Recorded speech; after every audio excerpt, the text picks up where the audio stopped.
achieved thus far, and we chart our future course in this institution. ये संस्था के लिए एक गौरवान्वित दिवस है, एक दिवस है जो सुनहरे अक्षरों में लिखा जाएगा, एक दिवस है जो इस संस्था के संस्थापकों ने एक सपना देखा था कि भारत की नौजवान शक्ति को इस संस्था से उच्च मूल्य, सिद्धांत और शिक्षा पूर्ण रूप से धारण करके मां भारती की सेवा के लिए इस नौजवान पूरी सेना को हमें तैनात करना होगा, जो पिछले 65 वर्षों से ये संस्था ने भारत बनाने का काम किया है। मेरे भाइयों और बहनों, शिक्षा किसी भी देश का मूल मंत्र होता है, शिक्षा किसी भी देश की आत्मा होती है, क्योंकि जब कोई भी नौजवान स्वस्थ हो और शिक्षित हो, इन दोनों वरदानों के साथ ही नौजवान अपनी जिंदगी, अपने परिवार की जिंदगी, अपनी समाज की जिंदगी और अपनी देश की जिंदगी और अपने विश्व की जिंदगी का मार्ग प्रशस्त कर सकता है। और उसी सोच और विचारधारा के साथ हमारी संस्था की शुरुआत हुई थी।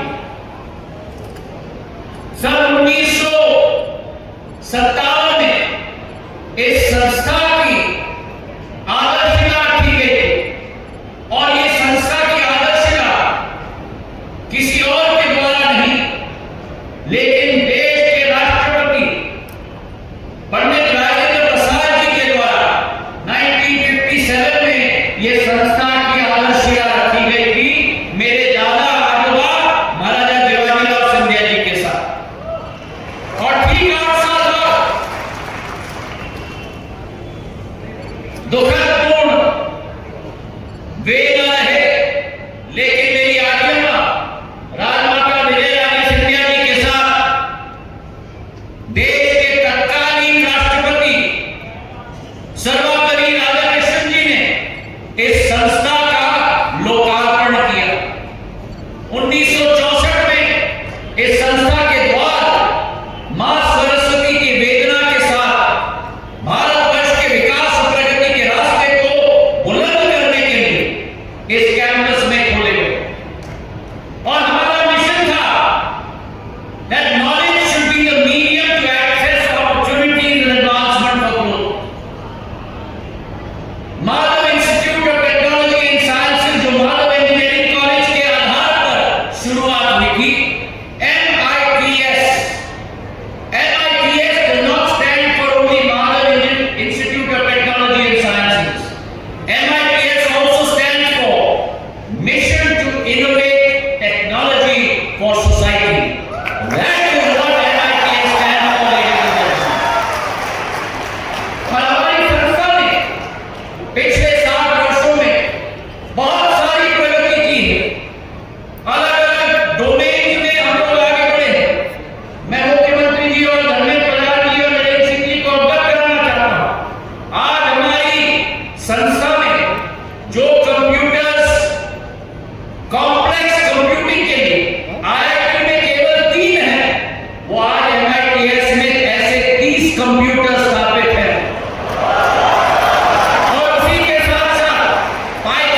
ट्रेनिंग भी दिया जाता है।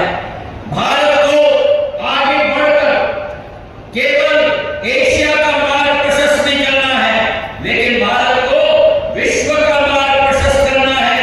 प्रधानमंत्री जी के नेतृत्व में हम सबको अथक प्रयास करके, परिश्रम करके भारत को आत्मनिर्भर बनाना होगा, विकासशील भारत को विकसित भारत बनाना होगा और भारत माता को विश्व गुरु के रूप में स्थापित करना होगा। मेरे भाइयों और बहनों, जिस देश में 2014 में 1 या 2 स्टार्टअप होते थे, आज उसी देश में 1 लाख से ज्यादा स्टार्टअप शुरुआत हो चुके हैं। 110 यूनिकॉर्न आ चुकी हैं। जिस देश में अध्ययन की संस्थाएं की कमी होती थी, आज 7 नए IIT बन चुके हैं, 16 नए IIIT बन चुके हैं, 7 नए IIM बन चुके हैं, 15 नए AIIMS बन चुके हैं और 309